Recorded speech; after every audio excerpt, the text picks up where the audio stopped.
I wonder if our poor little HuK's gonna leave this time. Yeah, he did. He's gone. Oh, there he goes. See ya. And he said boob. Boop. In the top left, spawning in, currently 1-1, we have, is the purple Protoss, the Huckster. And in the bottom right, the red Zerg, we've got the violets. Yo, why did you let HuK be purple? I don't know. Pretty sure that's an automatic disqualification, though. And HuK is now going for an early pylon. Probably see him put down a barracks pretty soon here and transition into Reapers. No? I think that that's actually very likely. Reapers is one of HuK's. Fuck off. Probably going to be a gateway going on here. Could be a forage. Highly unlikely, but I mean... Yeah. Sometimes Protoss players will put the forge in the main so that they can hide yeah, they can do like a cannon rush and not be seen. But that's... Or hide the +1 weapons. But actually, HuK's going to be going straight to Nexus. Nexus first, yeah. Yep. I think Violett will go 3-hatch before pool. What do you think? Do you agree with me? I don't know, we're gonna find out. Oh, nope, I'm wrong. I went pool first. Wow, maybe he got tired 16 pool? Maybe he got tired of getting cannon rushed. Yeah, he got tired of getting cannon rushed. I mean, I don't know why, he seems to have held them all off fairly well. Meh. The first one was kinda... Yeah, maybe not. I wouldn't want to risk losing to it, I guess, after the way the first 2 times went, so... Yeah, especially if he feels more comfortable in the... He's like, oh, I can beat HuK if I don't die to a cannon rush, so whatever. And HuK, this is the most greedy way you can open in this matchup as a Protoss player. He's going Pylon, Nexus, Gateway, and the Forge is going to be... It's just going to be miles away. Any sort of early pool or whatever would be... I wonder if he'll even... I wonder if we got Cybercore first? I don't know. Yeah, the pylon here is a little late, actually. It's going to be supply blocked for a bit. Double gas now. So the forge is basically nowhere in sight. And this is something that is kind of typical of HuK in that he is not afraid. He will do just about any build.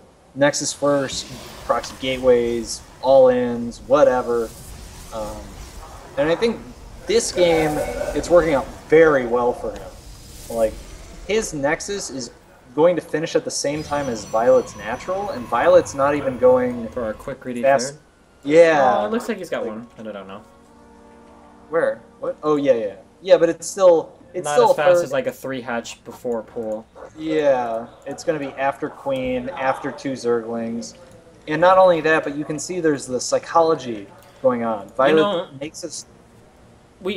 Just on what you're about to say, we say that, the psychology now, but could you imagine how much of a mindfuck it would have been if Violet would have went for like a 6-pool drone pull or whatever, and he was like, haha, you tried to cannon rush me, now I'm gonna kill you. But then in actuality, HuK is doing Nexus and then Gateway, and then HuK just straight up loses to it. It's a funny thing to think about. We say psychology. Psychologically, HuK kind of won, but he also kind of lucked out, because if Violet would have went for like a 10-pool or some crazy shit like that, HuK might have just straight up lost, Yeah. Which actually, and 10 pools actually aren't that uncommon on these maps. I actually saw that in it was either Pro League or GSL a few days ago. What is it? I think it was GSL.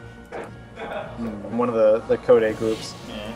And Violet's Ling gets into HuK's base, and it's like, it's 5 minutes and 30 seconds, and HuK's first military unit has just finished. He's got 1 stalker on the field. Violet's like, oh, well, I think I'm behind economically now. You can see the worker count is actually identical for both players. HuK's going to put down a 3rd Nexus. Oh, whoa. What's even crazier is that HuK literally has no information at all, except for the fact that 2 Lings, poked at his base. I don't like that Violet made all these Lings. It might work because HuK went for this greedy 3rd, but if he didn't, I mean, could he really break in? These are slow Lings. I don't know what's about to happen here. HuK is trying to wall off this entrance. He has, like, no army. 1 sentry coming out. Oh, wow. Where's the Stalker at? The Stalker's way out of position. He needs... Oh, he actually walled it in completely. Yeah. I think Violet's going to target that pylon. Oh, never mind. So here's all the Lings. He can force field out that gateway, but still, it's like he's got no firepower at all to deal with this. So he needs... Yep, force fields it out. He's going to keep reinforcing the wall. The Mothership Force finally gets back. Stalker's going to start to work away at the Lings too. And I think HuK might actually be okay here. The Stalker will probably go down. I think there's too much going on here for HuK to control that Stalker and keep building him. Yeah, so the Stalker dies, and he's going to have to put down more pylons. This is such a huge investment. Yeah. Yeah, but Jinx. viOlet also made a ton of lings, right? That was like 10 drones worth? Yeah, it was 18. I think 18 lings in the production tab. Well, we go ahead and take a look. 16. Yeah, 16 lings died, and there's like 4 more in field. So. Yeah, so a total of 10 drones that, or probably 9, because there were two lings that were built immediately. Around 8 drones. How about that? Can we agree on that? Whatever, who cares? Anyway, and HuK lost a lot of minerals. If you see the units lost tab, the Stalker went down, but there were like 600 minerals worth of buildings that died. Now HuK's going to be in a really strong economic spot. He's got 3 Nexi worth of Chrono Boost. He's got a very fortified front now with that huge wall off. And he's just going to be powering up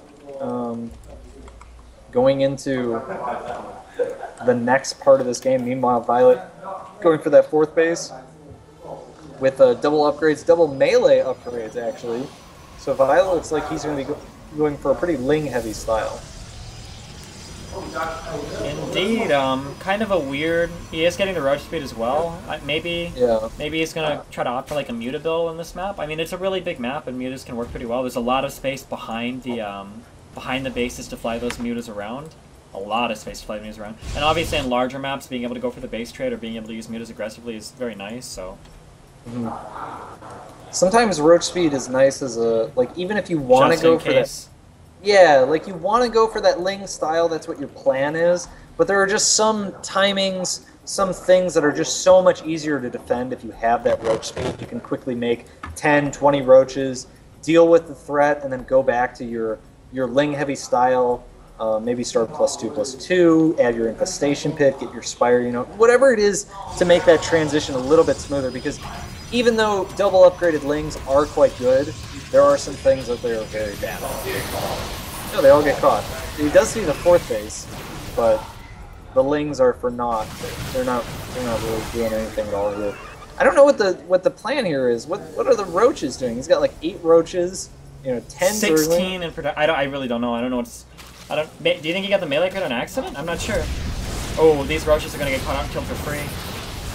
Yeah, but time war for 2 roaches, that was a little unnecessary. But I guess HuK doesn't really care. Like viOlet is just giving him supply. Like HuK's not trying to do anything. He's like, I got a 4th base coming. Like I'm not in any rush to attack you or really do anything at all on the map. And viOlet, I think, saw that 4th base and is seeing a very sizable opportunity here is trying to seize by going with this huge amount of roaches.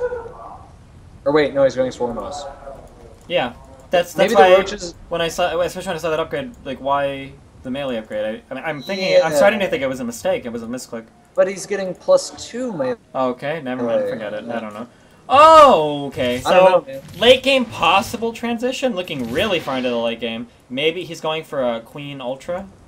But I mean, I don't know if you get Swarm Host on the way to Queen Ultra, or maybe it's Queen Ultra and Swarm Host. I don't know. Ultra's got to be involved. Yeah, maybe the Swarm Hosts are just like a transition measure. I don't know. They're just to keep them safe. I like the double warp prism from HuK here. This is so deadly if you're not careful. What about the triple Stargate? That's good for a transition to late game. I think we'll see carriers. I want to see carriers. Actually, I don't really like carriers. I hope we see just mass void rays. I like that. And Spore Crawlers here. A couple Swarm Hosts going to hold off this aggression here. And the Warp Prism goes into the main but is not unscouted. There's a whole bunch of roaches there to defend it. And I think viOlet's just kind of going straight into some sort of Swarm Host endgame, going up to Hive, getting a lot of static defense. Drone count is not quite as high. A little bit of warping into viOlet's main, but the roaches are there. He's going to be looking to trade out his roaches soon, if not kind of immediately. Those units are but really eating up supply that could be used better elsewhere. Yep, pretty much. As soon as he feels like he's got a big enough bank and he's got the larva ready, which it kind of looks like he does. 29 larva available right now. And an okayish amount of bank. He probably wants to wait a little bit more. Maybe he's got like 2 or 3k banked, so that he can instantaneously remax, and then yeah, he'll look to trade out those roaches ASAP. Yep. We have HuK warping in some zealots, getting his harass on. Now I like throwing in corruptors with my late game ZVP because of this helps a lot too. I mean, I like him versus Void Rays and Colossus and the Mothership Core too, but if you can't deal with these warp prisms, having to deal with them all game with a ground army is really fucking annoying. Yeah, it pins so much more supply down than it is actually committed. Like, the Warp Prism with 4 Zealots is 10 supply, but if you look at how much supply you have to commit to defending a potential warp in? Yeah, and it's not just one potential warp in, it's like a potential warp in 3 different locations. Yeah, okay, can you calm down on the balance line, please? It's getting a little bit disgusting. Okay, we get it. We get it, QXC. You're Terran, okay? Wow, viOlet is having none of this shit. Fucking 8 spines going up in the main. Yeah. He's preparing. He doesn't give a shit about your corruptors, Destiny. He's like, I don't care about a warp prism, warp in whatever you want. I've got so many spine crawlers. Like, how many zealots does it take to break 8 spine crawlers that are actually kind of entrenched like surprisingly that? Few. If you get like 2 warp-ins with 8 warp gates, and you get like 16 zealots, you can actually kill a lot of shit. It's pretty sad. And then you question your life. Why did you ever build them in the first place? Looks Whoa! Like HuK is HuK Destiny. Is, what? Whoa, did we get a little I know you play Zerg, but oh yeah, the balance. I'm sorry. HuK. I think HuK is looking to trade out these stalkers soon, maybe, to build up that really valuable air army. Oh, 8 zealots being warped in the main. We're about to see how good these spines really are. Oh. Alright, let's do it. Oh, well, there's also like 10 roaches, so I don't know. Doesn't really count. Yeah, it's really weird because we're kind of at a point in the game where both players have like almost I'm gonna say almost an infinite amount of money. Like the income they have is significantly greater than the rate at which they're spending it, and so stuff like this, like, you know, look, HuK just warped in fucking 7 DTs into viOlet's main. And even if those DTs didn't kill everything, which they are, because for some reason viOlet didn't kill the score crawler there, it still wouldn't be like the biggest loss, because HuK has that little bit of extra supply, that like 20 supply, that he's okay with just committing to these run-bys, to this harassment play. And I really, really wish right now. I can't. Oh, okay. HuK does have a Templar, guys. Okay, that's very important to control those Vipers. HuK did so much more damage with these DTs than what should have ever happened. That's really annoying for viOlet to have to deal with that. Oh man, and this drop down here. Look how he's just picking up the drones and then picking the DTs back up. Nice job. What? He like dropped the DT out of the warp prism just to kill the drones that were like going back and forth, and then he picked them up. Oh, okay. Yeah, I somehow missed that. And HuK's being very aggressive. This army looks pretty strong. I mean, a lot of Void Rays. Yep. Oh, we need to be careful not to lose any High Templar. 1 goes down. A little bit sloppy. Yeah. The one thing that is very finite, even at this point in the game, is gas. For sure. HuK only has 300 gas. If he loses his army, or even loses a significant portion of the gas-based part of his army, he's not going to be able to rebuild that anytime soon. HuK just traumatizing this base here, also attacking at the top at the same time. Yeah, wow, those Void Rays really just doing work. What is viOlet's anti-air? Oh, lag. Oh, no, we're good. Yeah, that's why I like Corruptors. He doesn't have any anti-air. He's building Corruptors now.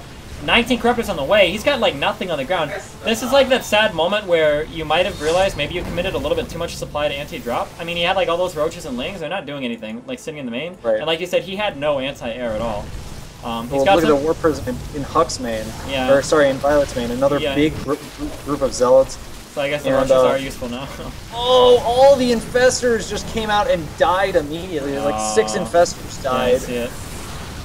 And those Void Rays, wow, Void Rays are really strong. Yeah, the Corruptors just disappeared. Oh, lots of Corruptors coming in now, though. Yeah. But I don't think he's going to be able to clean this up. I don't think viOlet is.